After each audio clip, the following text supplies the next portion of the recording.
Hi, ഞാനിന്ന് വന്നിരിക്കുന്നത് നാടൻ പലഹാരത്തിൻ്റെ റെസിപ്പി ആയിട്ടാണ്. നമുക്കിന്ന് പഴം കൊഴുക്കട്ട തയ്യാറാക്കി എടുക്കുന്നത് എങ്ങനെയാണെന്ന് നോക്കാം. ഇത് നേന്ത്രപ്പഴം കൊണ്ടാണ് തയ്യാറാക്കി എടുക്കുന്നത്. നല്ല സോഫ്റ്റ്, നല്ല ടേസ്റ്റും ആണ്. ഇത് ബ്രേക്ക്ഫാസ്റ്റ് ആയിട്ടോ അല്ലെങ്കിൽ 4 മണിക്ക് ചായക്കൊപ്പം ഒക്കെ കഴിക്കാം. അപ്പം നമുക്ക് റെസിപ്പി എങ്ങനെയാണെന്ന് നോക്കാം.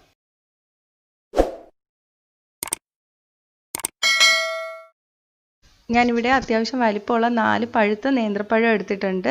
ഇത് നന്നായിട്ട് കഴുകിയതിന് ശേഷം തുടച്ചെടുത്തതാണ്. ഇനി ഇതിൻ്റെ മുകളിലും താഴെ ഒന്ന് കട്ട് ചെയ്ത് കളയാം.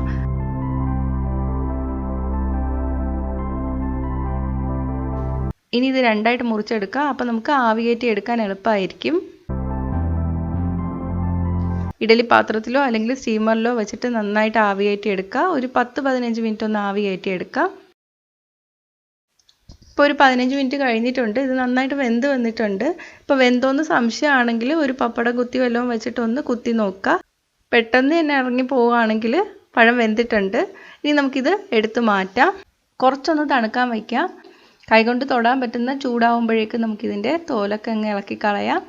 തോലിളക്കുമ്പോൾ ശ്രദ്ധിക്കുക, അതിൻ്റെ സൈഡിൽ നാരുണ്ട്, അതും കൂടി എടുത്ത് കളയണം. ചിലപ്പോൾ തോലിളക്കുമ്പോൾ അതിൻ്റെ കൂടെ തന്നെ പോയില്ലെങ്കിൽ ഈ 4 സൈഡിലുള്ള നാര് എടുത്ത് മാറ്റാം. ഇതുപോലെ എല്ലാത്തിനും ചെയ്യാം. ഇനി ഇത് രണ്ടായിട്ട് മുറിച്ചതിന് ശേഷം ഈ നടുക്ക് ഭാഗത്തെ നാരും ആ കുരുവും അങ്ങ് എടുത്ത് കളയാം. നേന്ത്രപ്പഴം പുഴുങ്ങിയിട്ട് കുട്ടികൾക്ക് കൊടുക്കുമ്പോഴും ഈ നടുക്കത്തെ നാരൊക്കെ അങ്ങ് ഇളക്കി കളഞ്ഞിട്ട് വേണം കൊടുക്കാൻ, അല്ലെങ്കിൽ വയറുവേദനയൊക്കെ വരുമെന്ന് പറയും. അപ്പോൾ ഇതുപോലെ എല്ലാം ചെയ്തെടുക്കുക. അപ്പോൾ ഇതെല്ലാം റെഡിയാക്കി എടുത്തിട്ടുണ്ട്. ഇതിൽ നിന്ന് ഒരു പീസ് ഞാൻ മാറ്റി വയ്ക്കുകയാണ്. ബാക്കിയെല്ലാം ഒന്ന് ചെറുതായിട്ട് അരിഞ്ഞെടുക്കാം. അപ്പോൾ ഞാൻ ഇതെല്ലാം അരിഞ്ഞെടുത്തിട്ടുണ്ട്. ഇനി നമ്മളിത് അരച്ചെടുക്കണം. അതിന് വേണ്ടിയിട്ട് മിക്സിയുടെ ചെറിയ ജാറിലിട്ടിട്ട് അരയ്ക്കാം. വെള്ളം ഒട്ടും ഒഴിക്കാതെ വേണം അരച്ചെടുക്കാൻ വേണ്ടിയിട്ട്. ജാറിൻ്റെ പകുതി ഭാഗം ആകുന്ന വരെ പഴം ഇട്ട് കൊടുക്കാം. കൂടുതൽ ഇട്ടാൽ അരഞ്ഞു കിട്ടില്ല. നല്ല സ്മൂത്തായിട്ട് തന്നെ അരച്ചെടുക്കണം. ഒന്ന് നിർത്തി അരച്ചെടുത്താൽ മതി. ഇതുപോലെ അരച്ചെടുക്കണം. ഒട്ടും വെള്ളം ചേർക്കാതെയാണ് അരച്ചെടുത്തിരിക്കുന്നത്. ഇതുപോലെ എല്ലാം അരച്ചെടുക്കുക. എല്ലാം അരച്ചെടുത്തിട്ടുണ്ട്. ഇനി ഇത് മാറ്റി വയ്ക്കാം. ഇനി നമ്മൾ നേരത്തെ മാറ്റി വെച്ചിട്ടില്ലേ ഒരു പീസ്, അതിങ്ങനെ 3ആയിട്ട് നീളത്തിൽ കട്ട് ചെയ്യാം. എന്നിട്ട് ചെറിയ പീസായിട്ട് മുറിച്ചെടുക്കാം. ഇത് നമുക്ക് ഫില്ലിങ് തയ്യാറാക്കാൻ വേണ്ടിയിട്ടാണ്. നിങ്ങൾക്ക് വേണമെങ്കിൽ ഒരു പീസും കൂടെ എടുത്തിട്ട് ഇതുപോലെ കട്ട് ചെയ്തെടുക്കാം കേട്ടോ. ഇത് മാറ്റി വയ്ക്കാം. ഇനി ഒരു പാൻ ചൂടാക്കുക. ഇതിലോട്ട് 1 ടീസ്പൂൺ നെയ്യ് ചേർത്ത് കൊടുക്കാം. നെയ്യ് ചൂടായിട്ട് വരുമ്പോഴേക്ക് കുറച്ച് അണ്ടിപ്പരിപ്പും മുന്തിരിയും ചേർത്ത് കൊടുക്കാം. ഞാനിവിടെ അണ്ടിപ്പരിപ്പ് ചെറുതായിട്ട് മുറിച്ചിട്ടാണ് ചേർത്തിരിക്കുന്നത്. 1/4 കപ്പ് തേങ്ങ, 2 ടേബിൾ സ്പൂൺ പഞ്ചസാര. ഇനി ഇതൊന്ന് ഇളക്കി കൊടുക്കാം. ഈ പഞ്ചസാര ഒന്ന് അരിഞ്ഞു വരണം.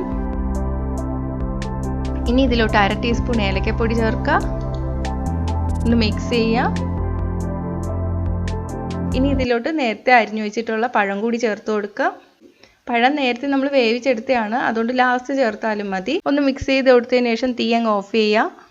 അപ്പം നമ്മുടെ ഫില്ലിങ് തയ്യാറായിട്ടുണ്ട്. ഇതിൽ ചേർത്ത അണ്ടിപ്പരിപ്പ് മുന്തിരിയൊക്കെ ഓപ്ഷണലാണ്, ഉണ്ടെങ്കിൽ മാത്രം ചേർത്താൽ മതി. നമ്മൾ സാധാരണ കൊഴുക്കട്ടയൊക്കെ ഉണ്ടാക്കുമ്പോൾ അണ്ടിപ്പരിപ്പ് മുന്തിരിയൊന്നും ചേർക്കാറില്ല അല്ലേ? അതുപോലെ തേങ്ങയുടെ ഫില്ലിങ് മാത്രം ഉണ്ടാക്കിയാലും മതി. ഇതൊക്കെ ചേർത്താൽ കുറച്ച് ടേസ്റ്റ് കൂടുതലായിരിക്കും. ഇപ്പോൾ ഗസ്റ്റൊക്കെ ഉള്ള സമയത്താണെങ്കിൽ നമുക്ക് ഇങ്ങനെ തയ്യാറാക്കി എടുക്കാം. ഇനി നേരത്തെ അരച്ചു വെച്ചിരിക്കുന്ന പഴത്തിലോട്ട് അരിമാവ് ചേർത്തിട്ട് കുഴച്ചെടുക്കണം. വറുത്ത അരിപ്പൊടി ചേർത്തിട്ടാണ് കുഴച്ചെടുക്കാൻ. ഇടിയപ്പത്തിൻ്റെ അല്ലെങ്കിൽ പത്തിരിയുടെ പൊടി വേണം എടുക്കാൻ, പുട്ടിൻ്റെ പൊടി എടുക്കരുത്. നല്ല നൈസ് ആയിട്ടുള്ള പൊടി ചേർത്തിട്ടാണ് നമ്മൾ കുഴച്ചെടുക്കുന്നത്. ഏകദേശം 8 ടേബിൾ സ്പൂണോളം അരിപ്പൊടിയുടെ ആവശ്യം വരും. പക്ഷെ നിങ്ങൾ ചേർക്കുമ്പോൾ എല്ലാം കൂടെ ഒന്നിച്ച് ചേർക്കരുത്. 1-2 ടേബിൾ സ്പൂൺ വെച്ചിട്ട് ചേർത്തിട്ട് മിക്സ് ചെയ്തെടുക്കുക. എന്നിട്ട് ആവശ്യമാണെങ്കിൽ കുറച്ചും കൂടെ ചേർത്ത് കൊടുക്കുക. അരിപ്പൊടി കൂടി പോകാൻ പാടില്ല, എന്നാൽ അതിൻ്റെ ടേസ്റ്റ് അങ്ങ് പോവും. നമുക്കറിയാലോ, ഇടിയപ്പത്തിനൊക്കെ നമ്മൾ കുഴച്ചെടുക്കില്ലേ, ആ പരുവത്തിൽ വേണം നമ്മൾ കുഴച്ചെടുക്കാൻ. 8 ടേബിൾ സ്പൂൺ അരിപ്പൊടിയും ചേർത്ത് കുഴച്ചെടുത്തിട്ടുണ്ട്. ഇനി നമുക്ക് ആവശ്യത്തിന് ഉപ്പ് ചേർത്ത് കൊടുക്കണം. ഉപ്പ് ചേർത്തിട്ട് എല്ലാ ഭാഗത്തും ആകുന്ന വിധത്തിൽ ഒന്ന് കുഴച്ചെടുക്കുക. അരിപ്പൊടിക്ക് ആവശ്യത്തിനുള്ള ഉപ്പ് ചേർത്താൽ മതി. ഉപ്പ് കൂടി പോവരുത്. 8 ടേബിൾ സ്പൂൺ അരിപ്പൊടി ചേർത്തിട്ട് കുഴച്ചെടുത്തിട്ടുണ്ട്. എന്നാലും കുറച്ച് ഒട്ടിപ്പിടിക്കുന്ന പോലെ തോന്നുന്നുണ്ട്. അപ്പോൾ നമുക്ക് എന്ത് ചെയ്യാം, കയ്യിൽ കുറച്ച് നെയ്യ് ഒഴിച്ചതിന് ശേഷം ഒന്ന് കുഴച്ച് കൊടുക്കാം. അപ്പോൾ ആ മാവ് കുഴച്ചെടുത്തിട്ടുണ്ട്. ഇനി നമുക്ക് കൊഴുക്കട്ട ആക്കി എടുക്കാം. അതിന് മുന്നേ നമ്മുടെ കൈ നന്നായിട്ടൊന്ന് കഴുകി തുടച്ചെടുക്കാം കേട്ടോ. ഇങ്ങനെ വെച്ചിട്ട് നമ്മൾ ഉരുട്ടിയെടുത്താലും നല്ല സോഫ്റ്റായിട്ട് ഉരുട്ടിയെടുക്കാൻ പറ്റില്ല, ഒട്ടിപ്പിടിക്കും. നന്നായിട്ട് കഴുകി തുടച്ചതിന് ശേഷം കയ്യിൽ കുറച്ച് നെയ്യ് തടവി കൊടുക്കുക. എങ്കിലേ നമുക്ക് നല്ല സ്മൂത്തായിട്ട് ഉരുട്ടിയെടുക്കാൻ പറ്റുള്ളൂ. എന്നിട്ട് ഒരു ചെറിയ ഉരുള എടുക്കുക, നല്ല വലുതായിട്ട് എടുക്കരുത്. അപ്പോൾ ഇത്രയും സൈസുള്ള ഒരു ഉരുള എടുത്തിട്ട് ഇങ്ങനെ വേണം പരത്താൻ. ഇതുപോലെ എല്ലാ ഭാഗവും ഒരേ കനത്തിൽ പരത്തിയെടുക്കുക. അപ്പോൾ എവിടെയെങ്കിലും കനം കൂടുതലാണെങ്കിൽ അവിടെ ഒന്ന് പ്രസ് ചെയ്ത് കൊടുത്താൽ മതി.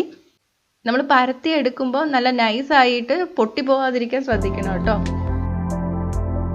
അപ്പോൾ ഇത്ര വലുപ്പത്തിൽ പരത്തിയെടുക്കുക. ഇതിലോട്ട് നമുക്ക് 2-3 ടേബിൾ സ്പൂൺ ഫില്ലിങ് വെച്ച് കൊടുക്കാം. എന്നിട്ട് ഇതുപോലെ ഒട്ടിച്ചെടുക്കുക.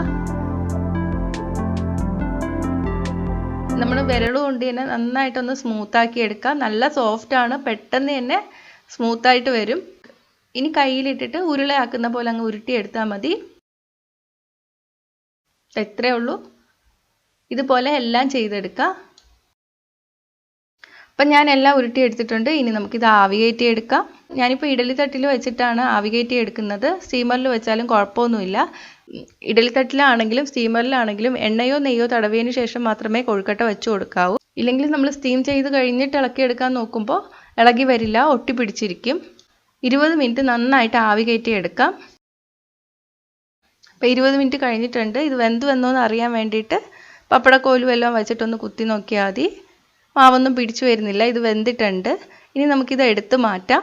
ഈ തട്ടിൽ നിന്ന് ഇപ്പോഴേ കൊഴുക്കട്ട മാറ്റരുത്. നമ്മൾ ഇഡലിയൊക്കെ ഒന്ന് തണുത്തതിന് ശേഷമല്ലേ ഇളക്കിയെടുക്കുള്ളൂ, അതുപോലെ ഇളക്കി മാറ്റിയാൽ മതി. ഇപ്പം നല്ല സോഫ്റ്റ് ആയിട്ടാണ് ഇരിക്കുന്നത്. ഇപ്പം ഇളക്കിയെടുത്താൽ പൊട്ടിപ്പോവും. അപ്പോൾ അതാ നമ്മുടെ പഴം കൊഴുക്കട്ട തയ്യാറായിട്ടുണ്ട്. കാണാൻ നല്ല ഭംഗിയാണ്, കാണുമ്പോൾ തന്നെ കഴിക്കാൻ തോന്നും. നേന്ത്രപ്പഴം ഇഷ്ടമില്ലാത്തവർ വരെ ഇങ്ങനെ ഉണ്ടാക്കിയാൽ കഴിക്കും. അപ്പോൾ എന്തായാലും ഒന്ന് ട്രൈ ചെയ്ത് നോക്കാം. ഞാനിത് കട്ട് ചെയ്ത് കാണിച്ചു തരാം. കൂടുതൽ നേന്ത്രപ്പഴമൊക്കെ കിട്ടുന്ന സമയത്ത് ഉണ്ടാക്കാൻ പറ്റിയ ഒരു റെസിപ്പിയാണ്. നമുക്ക് ബ്രേക്ക്ഫാസ്റ്റ് ആയിട്ടോ അല്ലെങ്കിൽ സ്നാക്സ് ആയിട്ടോ ഒക്കെ കഴിക്കാം. അപ്പോൾ എന്തായാലും ഒന്ന് ട്രൈ ചെയ്ത് നോക്കുക. ട്രൈ ചെയ്ത് നോക്കിയിട്ട് നിങ്ങളുടെ അഭിപ്രായം കമൻറ്റ് ചെയ്യുക. ഇഷ്ടമായെങ്കിൽ ലൈക്കും ഷെയറും ചെയ്യുക, ഇഷ്ടപ്പെട്ടില്ലെങ്കിൽ ഡിസ്ലൈക്കും ചെയ്യുക. കൂടുതൽ റെസിപ്പികൾക്കായിട്ട് ചാനൽ ഇതുവരെ സബ്സ്ക്രൈബ് ചെയ്യാത്തവർ സബ്സ്ക്രൈബ് ചെയ്യാൻ മറക്കല്ലേ. അപ്പോൾ അടുത്ത നല്ലൊരു റെസിപ്പി ആയിട്ട് കാണാം. ബൈ.